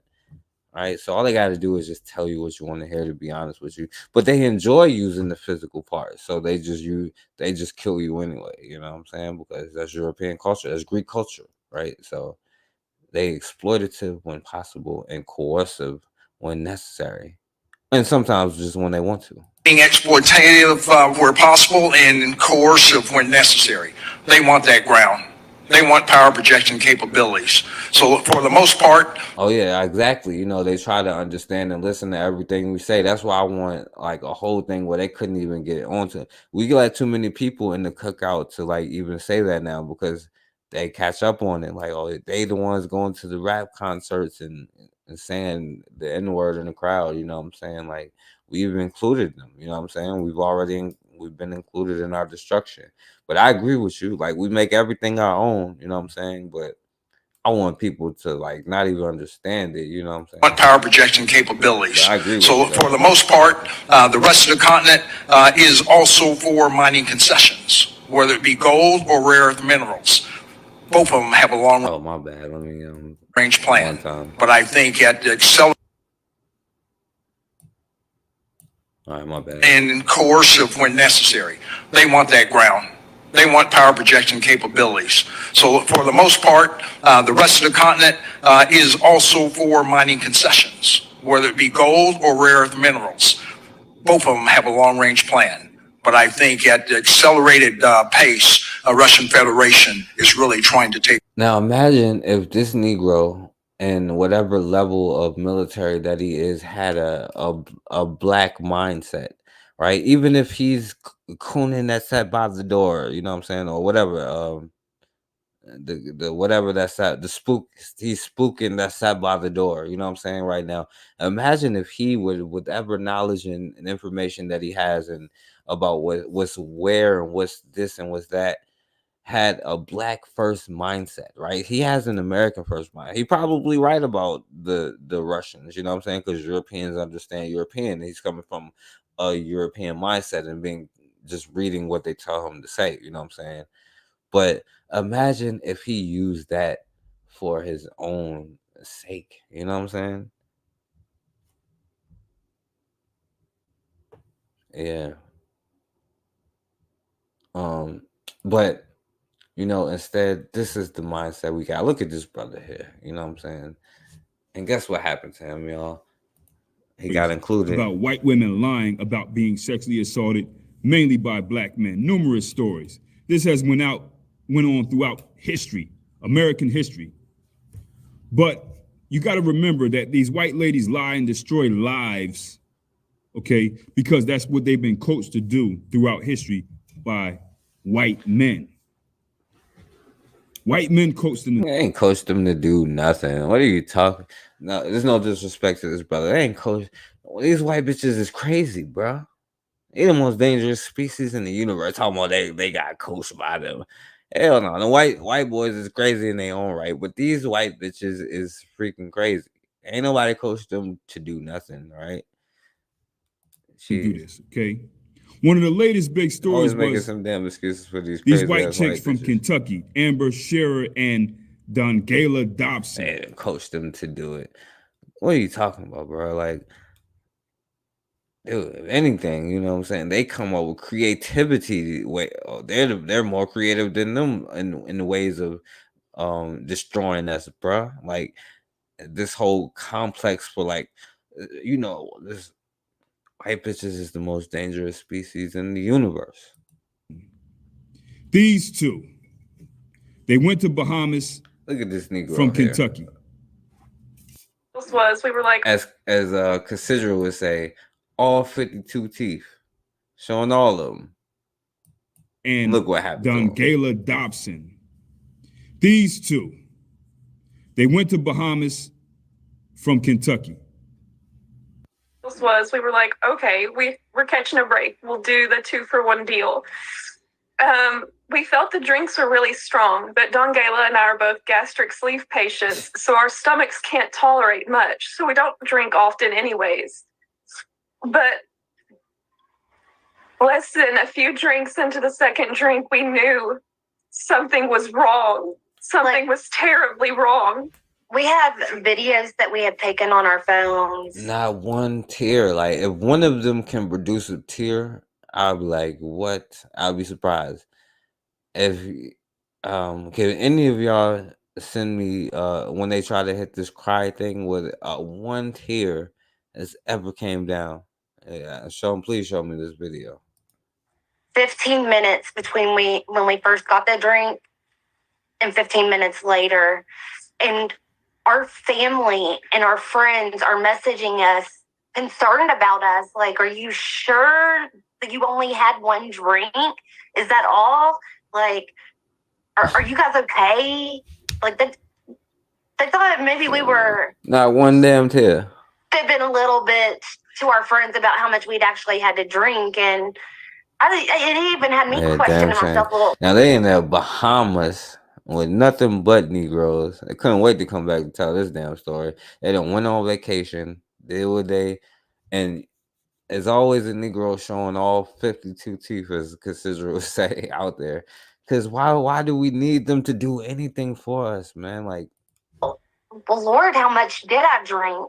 When we got back to Carnival Cruise Line and we were finally given our rape kits, we were given so yeah, there was some alcoholic. About the amount of drinks they had to begin Now he with. go on the story and then understand that these are two 31-year-old white gastric bypass ladies from Kentucky. So they really even had a white nurse talking about how horrible it was. And these chicks were lying, man. Nobody's standing behind them. On the camera, they're lying. They got caught. They're walking with the dudes, walking behind them, befriending them, talking about birthdays and zodiac signs, going off with them to go find seashells lying. and all this other nonsense. And one of the brothers from Bahamas who was laying up with the chick, he went on a Facebook Live, right? And he shared his version of the story and what happened. And he referred to them by their first names. And he didn't want to get in trouble. Like, I don't want to get in trouble. However, she said that. I bet not say nothing about this white girl. Warren Adderley said he kept telling her that he didn't want to get in trouble. Like, I don't want to get in trouble. However, she said that, come on, you got to finish what you started. He said that he gave in and they became intimate. Oh, man. And he said that I never thought it would end up like this. I never thought. It's 2020. Damn. It's crazy. You could tell what time. You could tell what year it is. You could tell what time of year it is. I never thought that this would have happened. And that's never would have guessed. So Warren Adderley and the other guy, his friend, whatever his name is, they were both fired from this place. Why they didn't go to Europe? Why they didn't go to France or something? You know what I'm saying? No, they went to Bahamas. I wonder why. And look at this brother showing all 52 teeth. And like, how could this have happened? And that's like, I just wanted to show you this because this ain't just here. You know what I'm saying? It's Negroes all across the world, man. And these white bitches prey on you Negroes because why? You want to be included in your own freaking destruction, right? You want to have children with these white bitches and act like they're whatever, and they're not you anymore. You know what I'm saying? They have they're not you anymore. You know what I'm saying? And we want to find a way. Like the first dude was saying, "Oh wow, it ain't the white girls." You know what I'm saying? They're a victim. Yeah, right. You know what I'm saying? What? I forgot which one it was. But he was like, "Oh, the white girl ain't the damn victim." But anyway, let me end on something more positive. And that's how. So to end all of this, you know, how integration ended the Black-owned Safe Bus Company, because you know I don't like playing this video, but this is educational, you know what I'm saying, and I think that this is kind of the point, you know what I'm saying. Imagine had they not said I want to be a part of my own destruction and said I want to be a part of my own salvation, you know what I'm saying, and I'm going to stay with my own and do my own thing and have my Black hospitals, schools, teachers, doctors, right? My own buses, my own jobs, right? Where we know damn Black people have a conscious, well, I don't know about towards each other, but like a humane job, you know what I'm saying? Where you pay a living wage, you know what I'm saying? Where a person ain't gotta like, Europeans do European stuff, you know what I'm saying? This Greek culture is part of that, you know. But anyway. Thank you to the People's Perspective on Instagram for giving me the inspiration for this story. Now, the Safe Bus Company was started by 13 Black men who used their life savings to create the Safe Bus Company. Now, again, it was created in 1926. Of course, you guys know that Jim Crow and segregation was at the height of what it was, right? And so, of course, the regularly owned city buses. When DEI was the most against, that's when Black people had a bus. That's when DEI was the most illegal. Black people had their own bus company. Ain't that something? 1926. There was no DEI then, right? I guess Black people, we're gonna boycott them, and they wasn't boycotting in 1926. They said to hell with them. We making our own bus company. Forget them. You know what I'm saying? Like insurance companies, you know, restaurants, theaters, you know, hospitals, right? And even schools to train nurses and schools to train doctors with each other. You know, a Black man did the heart transplant. You know what I'm saying? And segregation was at the height of what it was, right?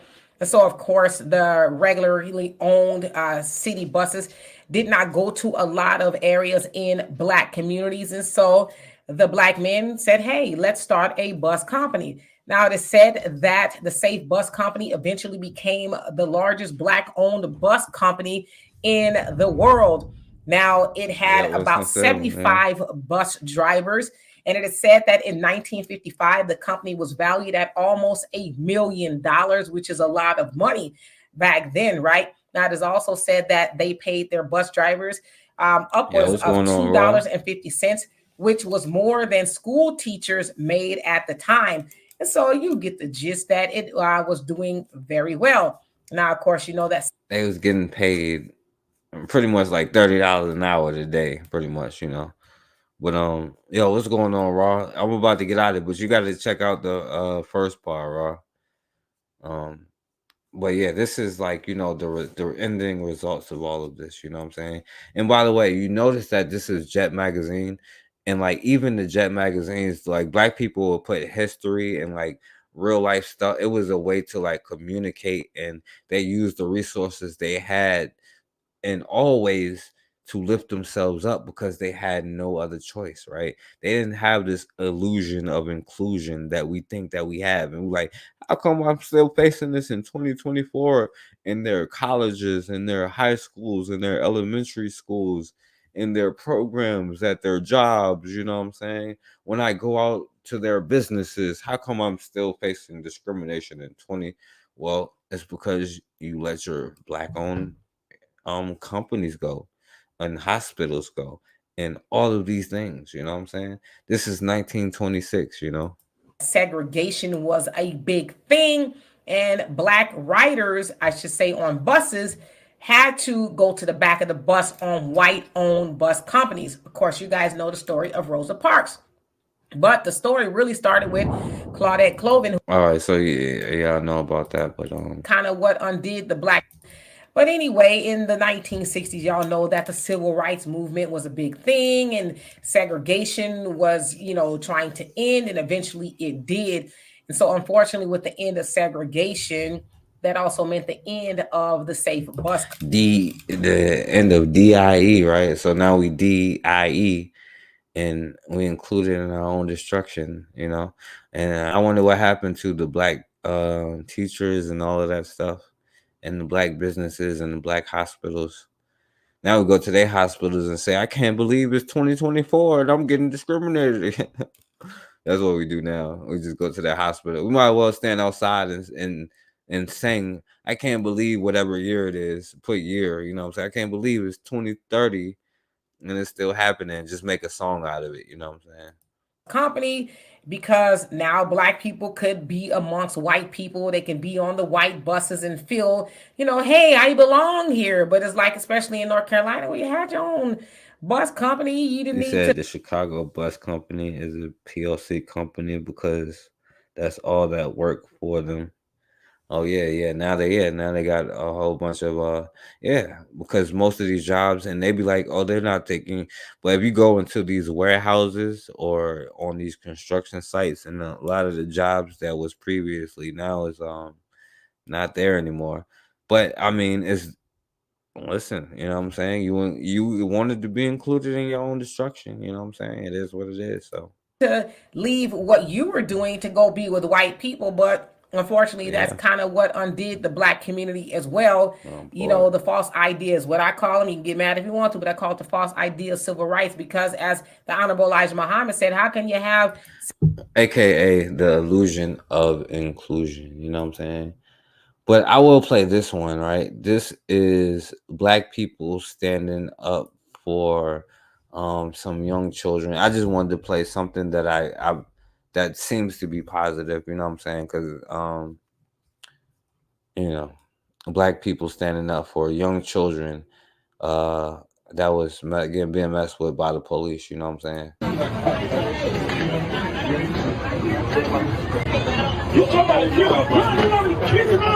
It's a whole mob, like Right, they don't got nothing but damn pizza. What can they do with pizza? Y'all pay for y'all pizza, right?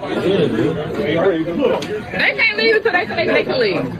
Don't do no stuff moves. Y'all don't even know what the hell going on. Okay, hold on, baby. Until they say y'all can leave, y'all can't move, okay? Just relax. I know y'all scared. And these are some little boys that was just out there eating some damn pizza, you know what I'm saying?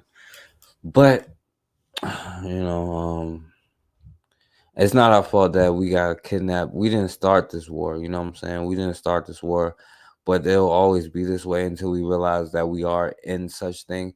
And you can't negotiate with psychopaths, or they say terrorists, you know what I'm saying? Are they not causing terror to some like little children eating some pizza? You know what I'm saying? But luckily in this case, you know, some black people is around there. I'm great. How about you, sir? You guys already hear from? They don't answer them damn kids for nothing. You got 20 cop cars up here. But when something serious happens, you can't even get one damn car. But you get 20 of them for 5 kids. That's crazy. And their parents can sue to stay in. That's harassment. They parents can sue stop them. That's We can definitely eat at their restaurants now, huh? harassment. Y'all just basically blackballed them because they was black. That's all that is. And it was probably him. You see how honored and angry he is. It was probably him that initiated this shit. Take your belt off. Take your belt off. Come on, bro. Brother, Puma don't make a right. We got it on camera. Don't worry about it. Don't worry about it. boys, what you gonna do? Y'all might as well boycott this. Hell yeah, boycott. They said, might as well boycott. How we the boys? These little boys are scared as hell. Then you can't tell them what y'all up here for or nothing. So he's like, you might as well boycott this place here. You might as well boycott all of them, right?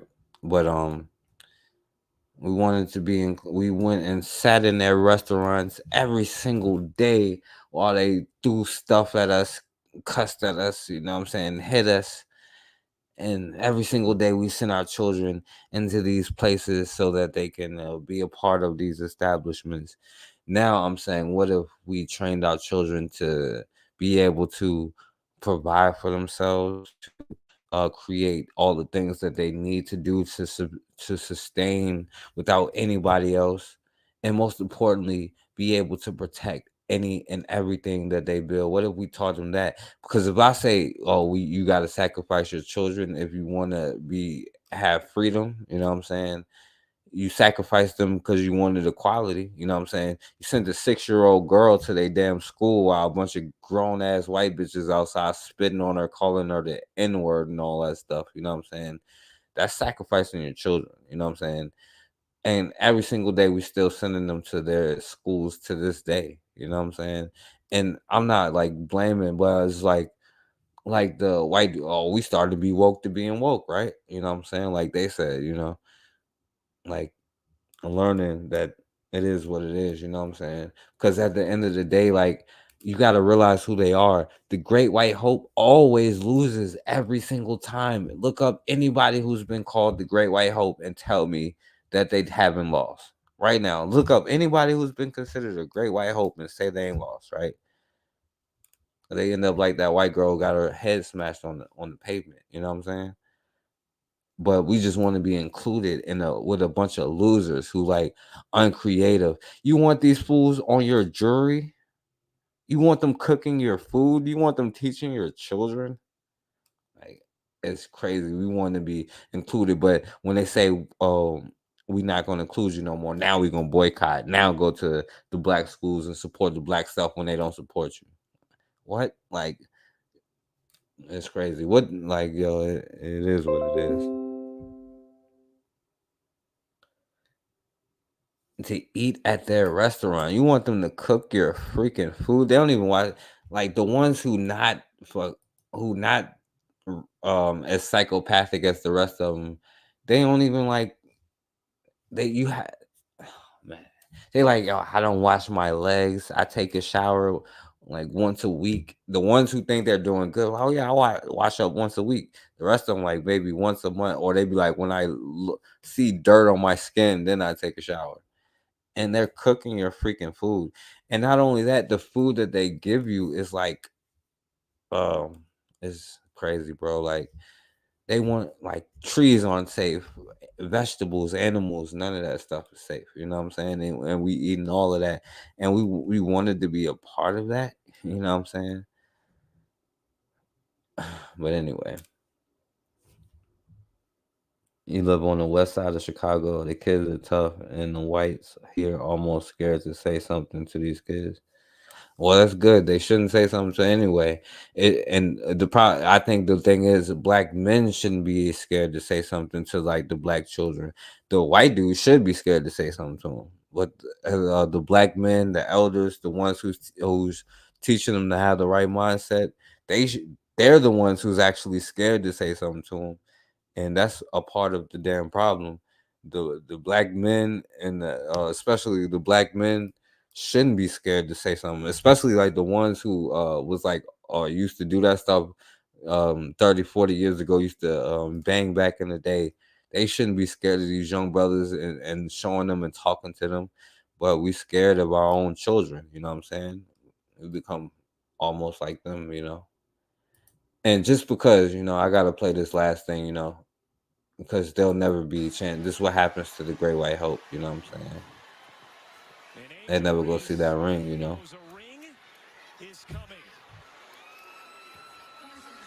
Yeah, I know, Raw. Can't do nothing without them, you know what I'm saying? We want to be included in our own destruction. And even though that these at their school and they did all of this to their sister here, to a degree, I agree. Like, if black people get kicked out of LSU tomorrow, I wouldn't be sad. Like what happened to the sister at Harvard. I'm sorry for the sister, but good. You know what I'm saying? Maybe you should go be create your own institution for black children, but she wouldn't do it for black children. She'd do it for all children. You know what I'm saying? We do it for everybody. You know what I'm saying? I'm sorry. You know, I agree. It is like, it's going to lead to the end of integration. Well, maybe that's a good thing, you know what I'm saying? Who knows? But until then, even in their institutions, this is what you do, you know what I'm saying? This is what happens to the Great White Hope. They lose to you every time. And Angel Reese knows a ring is coming.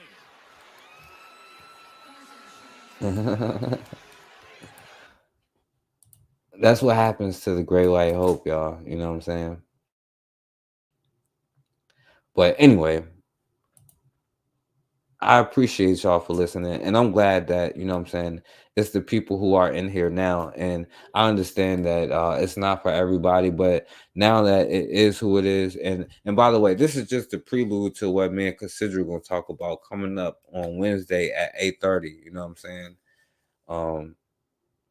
Because, you know, as far as, you know, what the topic we're going to talk about and us and their government, depending on them, their stuff, nobody is ever going to save us. We are all we got. You know what I'm saying? Yeah, I definitely would. You know what I'm saying? That's why I say good. That's not enough to wake us up, though. You know what I'm saying? But good. I'm glad they maybe now they is what it takes. They kicking you out of their colleges for you to go build your own again. You know what I'm saying? Because anytime they kicked you out of theirs, you built your own that was greater than theirs. But the problem is our intentions was to be included in theirs, and then we would give up whatever we built away, even though we build up something greater than what they build up. You can say economics, you can say with the churches, you can say with the programs. It was Black people who created the program, like free breakfast and stuff like that. It was Black people who created all of these things. You know what I'm saying? You don't need them to do anything. You know what I'm saying? When you had the Black men as the teachers in the schools, you know what I'm saying? But we had to be included in our own destruction, because what's better than white validation, right? You know what I'm saying? But I'm gonna say this, because I know the last words might be a little bit long. I'm gonna let Khalid Muhammad have the last words. So I'm gonna give a shout out to all of y'all. Shouts out to Blanca. I appreciate you for coming. Shouts out to Raw. I appreciate you. You know what I'm saying? Much love to Raw all day. You know what I'm saying? Raw knows the answer. To Cassandra Ram in the Bush. We're gonna be back on Wednesday at 8:30. This is just like the prelude to that. You know what I'm saying? Because at some point we're gonna have to do for ourselves what nobody else is gonna do. Nobody is coming to save us. And the sky cracked open like 700 years ago, right? So now we all we got, and if we don't save us, then we're never gonna be saved. So y'all come back Wednesday at 8:30 with me and Cassandra. Shouts out to Bakari, shouts out to my brother Anthony, and y'all can definitely be a part of the program with me and Cassandra, because we're gonna go kind of deeper in on it. You know what I'm saying? So shouts out to y'all. But we're gonna have to learn the answer, Raw. At the end of the day, we'll never be saved until we really understand what the answer is, because right now, and Raw, like I said, you gotta watch the beginning, but right now, this has been our answer to everything. We commemorate Bloody Sunday. We commemorate getting our ass whipped so we can be a part of our own destruction. And we're gonna hold hands and walk up and down the damn street and commemorate that with the American flag in the background. And that's but oh no, it's no problem. Yeah, go back and check the beginning too, Blanca. You know what I'm saying? But Khalid Muhammad give a good description. So this is gonna be the last words. Hopefully y'all listen to the whole thing. But if not, I appreciate y'all for coming through. And definitely much love to all of y'all. So, I appreciate y'all for sure, 7:57. Hey, I might not be there till 8:57. Nah, I'm gonna be on time, because I'm gonna be on time. We're gonna be on time at 8:30 this time. You know what I'm saying? So I'm gonna be prepared this time. So all right. I'm gonna let Khalid Muhammad be the last words.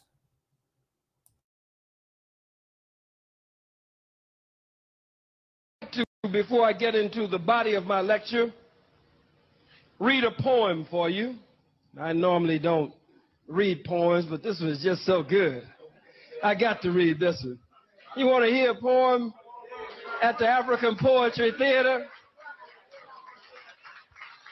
Here where culture is a weapon. All right? The poem is called, it's by brother Taim, the poem is by Taimbe Jess. And the poem is, when niggas love revolution like they love the bulls. When niggas love revolution like they love the bulls, youth will wear red, black, and green patches over the emblems on their starter jackets. When niggas love revolution like they love the bulls, brothers will gather regularly at barbershops and corner stops to discuss George Jackson and to discuss the handbook of revolutionary warfare and people's war before they go home to take care of their children each night. When niggas love revolution like they love the Bulls, playground basketball courts will become paramilitary training grounds where we learn to shoot guns at the enemy and not baskets for bets. When niggas love revolution like they love the Bulls, we will spend hours and hours watching our children grow into soldiers and not basketball players. When niggas love revolution like they love the Bulls, we will know CIA stats, FBI stats, infant mortality stats, police brutality stats, political prisoners and prisoners of war, and literacy training techniques like we know Paxson's shoe size, or Shaq's shoe size, or the way we know Rodman or Pippen's rebounds, or Grant's salary, and all the intimate details of Michael's last gambling spree. When niggas love revolution like they love the Bulls, you will be able to ask any youth on the street, who is Sundiata Acoli? Who is Assata Shakur? Who is Sekou Odinga? Who is Ruchell McGee and Jonathan Jackson? You will be able to ask, who is Matula Shakur? Who is Queen Mother Moore? And they will be able to tell you without skipping a beat. When niggas love revolution like they love the Bulls, you will go on to ask them about Michael Jordan, and they will say, who? When niggas love revolution like they love the Bulls, masses of us will go down to tear up Carolina coroner and his office to find out what really happened to James Jordan instead of waiting on the word of newspapers and sheriff's offices. When niggas love revolution like they love the Bulls, we will show up in Washington, D.C. with the Million Man March with our God and with our guns. When niggas love revolution like they love the Bulls, they will start to seriously wonder why one Negro putting a brown ball through a white net makes more money in one season than they will make in an entire lifetime, and do something about it. When niggas love revolution like they love the Bulls, you will see Phil Jackson running up and down an empty court minutes before game time screaming, "Where are my niggas? Where are my niggas? Where are my niggas?" as the niggas leave the stadium to go build liberation schools in their community.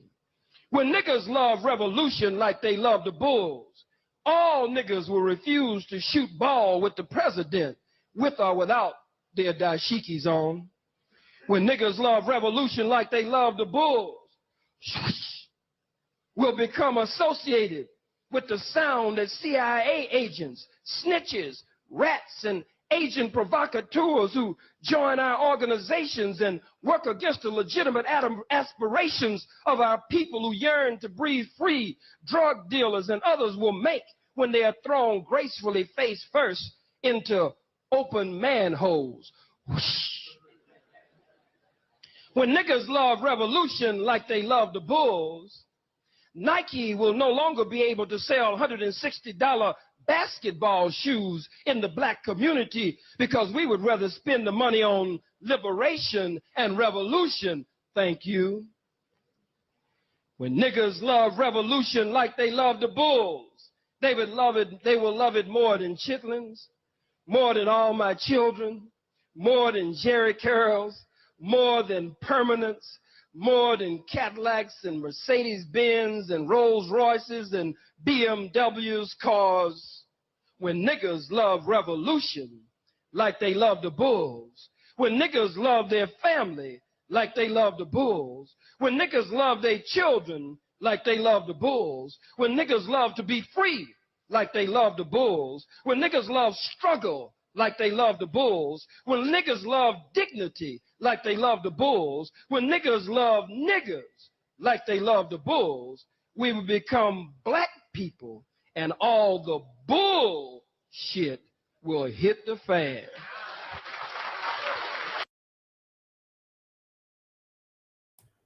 Yeah, definitely. And like I always say, imagine if black people said we with each other like we do if we say, oh, we the Cowboys, you know what I'm saying? You ain't no part of the Cowboys. You are we with us. Imagine if we understood that.